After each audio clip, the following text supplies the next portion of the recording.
கர்த்தருடைய பரிசுத்தமான நாம மகிமைப்படுவதாக. ஆசீர்வாதமான ஒரு நல்ல கால வேளையிலையும் அனுதின மன்னா என்கிற வேத தியானத்தினால் இன்றைய தினத்தில் உங்களை சந்திக்க வைத்த கிருபைகளை எண்ணி கர்த்தரை துதிக்கிறேன். இந்த நாள் ஏப்ரல் மாதம் 7ஆம் தேதி திங்கட்கிழமை காலவேளை. இந்த காலவேளையிலையும் இன்றைய நாளுக்கான தியான பகுதி லேவியராகமம் 23ஆம் அதிகாரத்தை இன்றைக்கு வாசியுங்கள். இந்த அதிகாரத்தில் கிட்டத்தட்ட 45 வசனங்களுக்கு மேலாக சொல்லப்பட்டிருக்கிறது. இந்த அதிகாரம் இஸ்ரவேல் புத்திரர்கள் அனுசரிக்க வேண்டிய பண்டிகைகளை குறித்து ஆண்டவர் இந்த அதிகாரத்தில் எழுதியிருக்கிறார். அவர்கள் அனுசரிக்க வேண்டிய பண்டிகை அறுப்பின் பண்டிகை, சேர்ப்பின் பண்டிகை, ஸ்தோத்திரம், பஸ்கா பண்டிகை, ஓய்வு நாளின் பண்டிகை என்றெல்லாம் சொல்லி ஆண்டவர் அவர்களுக்கு பிரமாணங்களை கொடுத்தார். அவர்கள் இந்த பண்டிகையை மறவாமல் அனுசரிக்க வேண்டும் என்பது தேவனுடைய கட்டளை. அதிலும் எகிப்து தேசத்திலிருந்து அவர்கள் புறப்பட்ட அந்த நாளை நினைவு கூறும் வண்ணமாக பஸ்கா என்கிற பண்டிகையை அவர்களுக்கு கொடுத்தார். அவர்கள் ஸ்தோத்திரம் செய்ய வேண்டிய ஒரு காரியத்தையும் சொல்லி வைத்திருக்கிறார். எப்பொழுதுமே உங்கள் கூடாரங்களில் இல்லாமல் 7 நாட்கள், வருடத்திற்கு 7 நாட்கள் நீங்கள் எல்லாரும் உங்கள் வாசஸ்தலத்தை விட்டு வெளியே வந்து கூடாரங்களில் 7 நாட்கள் தங்கியிருக்க வேண்டும் என்கிற பிரமாணத்தை கொடுக்கிறார். எதற்காக? எகிப்தில் நீங்கள் இருந்த அந்த நிலைமையை யோசிக்கணும், அதை நினச்சி பார்க்கணும், நினைவு கூறணும்னு சொல்லி தான் ஆண்டவர் பிரமாணங்களை கொடுத்திருக்கிறார். இதற்கும் நமக்கும் என்ன சம்பந்தம் என்று கேட்கலாம். இன்றைக்கும் புதிய ஏற்பாட்டு விசுவாசிகளாக இருக்கிற நம்முடைய வாழ்க்கையிலையும் நாம் அனுசரிக்க வேண்டிய பண்டிகைகள் உண்டு.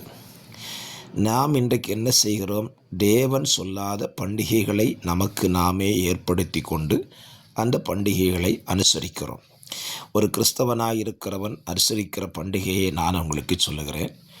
வருடத்தில் ஸ்தோத்திரம், புது வருடத்தை எல்லாரும் அனுசரிக்கிறார்கள். தொடர்ந்து ஸ்தோத்திரம், குட் ஃப்ரைடே அனுசரிக்கிறோம், ஈஸ்டர் பண்டிகையை அனுசரிக்கிறோம். அதற்கடுத்ததாக இயேசுவினுடைய பிறப்பின் பண்டிகையை அனுசரிக்கிறோம். இது மனுஷர்களாக நாம் ஏற்படுத்தி கொண்டதான காரியம். இந்த பண்டிகைகளை அனுசரிக்கும்படி வேதம் நமக்கு சொல்லவில்லை. புனித வெள்ளியை அனுசரியுங்கள், இயேசு உயிர்த்தெழுந்த பண்டிகையை அனுசரியுங்கள், இயேசு பிறந்தவை அனுசரியுங்கள் என்று சொல்லவில்லை. இது கிறிஸ்தவர்களாக இருக்கிற நமக்கு நாமே ஏற்படுத்தி கொண்ட பண்டிகைகள். ஆனால் கிறிஸ்தவர்களுக்கு தேவன் செய்தே நினைத்து இருக்கிறதான பண்டிகையை சொல்லியிருக்கிறார். ஏற்பாட்டு விசுவாசிகளுக்கும் இந்த பண்டிகை உண்டு. என்ன பண்டிகை? பஸ்கா பண்டிகை. இயேசு கிறிஸ்துவின் இரத்தத்தினாலே பாவத்திலிருந்தும் சாபத்திலிருந்தும் பிசாசின் அடிமைத்தனத்திலிருந்து நம்மை மீட்டெடுத்த அந்த பஸ்கா பண்டிகையை நாம் நினைவு கூற வேண்டும் என்று தேவன் நமக்கு சொல்லி வைத்திருக்கிறார். இன்றைக்கு நாம் இந்த பண்டிகைகளை தவறாமல் அனுசரிக்கிறோமா என்பதை சற்று யோசித்து பாருங்கள். அநேகர் இந்த பண்டிகைகளை அனுசரிக்க தவறுகிறார்கள். உங்கள் நிலைமை எப்படி யோசித்து பாருங்கள். அநேகர் இந்த பண்டிகையை மாதத்துக்கு ஒரு முறை, வருடத்துக்கு ஒரு முறை, சிலர் வாரந்தோறும் இந்த பண்டிகையை அனுசரிக்கிறார். சபைகள் இருக்கிறது. விசுவாசிகள் இருக்கிறார்களா என்று கேட்டால் எனக்கு தெரியாது. சிலர் இருக்கத்தான் செய்கிறார்கள். உங்கள் நிலைமையை யோசித்து பாருங்கள். நீங்கள் இந்த பண்டிகையை அனுசரிக்கிறீங்களா? அந்த பண்டிகை என்பது தேவன் நமக்கு ஆயத்தம் பண்ணி கொடுத்த கர்த்தருடைய பந்தி, திருவிருந்து ஆராதனை, ராபோஜனம் என்றெல்லாம் பேர் வைக்கப்படுகிறது. இவைகளே நீங்கள் தவறாமல் அனுசரிக்கும்படியாக புதிய ஏற்பாட்டு சபை விசுவாசிகளுக்கு பவுலும் எழுதுகிறான், இயேசுவும் சொல்லியிருக்கிறார். ஆகவே இந்த பண்டிகைகளை அனுசரியுங்கள். அதிலே தேவ நாமம் மகிமைப்படும் என்பதில் சந்தேகமே இல்லை.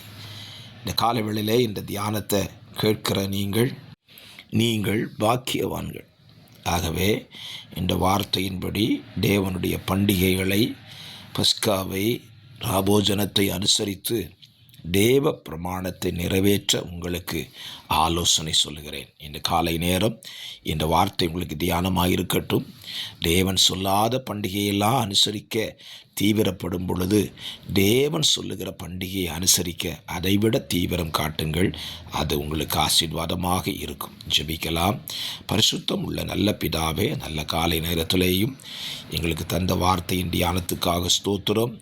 நீர் நியமித்த பண்டிகைகளை அனுசரிக்க பரலோகமே எங்களுக்கு உதவி செய்யட்டும். உங்கள் நாம மகிமைப்படட்டும். இயேசுவின் நாமத்தில் தாழ்மையோடு ஜெபிக்கிறோம். ஜெபம் கேளும் நல்ல பிதாவே, ஆமேன். வார்த்தையை கேட்டதற்காய் ஸ்தோத்திரம். அநேகரை கேட்கும்படி செய்யுங்கள். God bless you. ஆமேன்.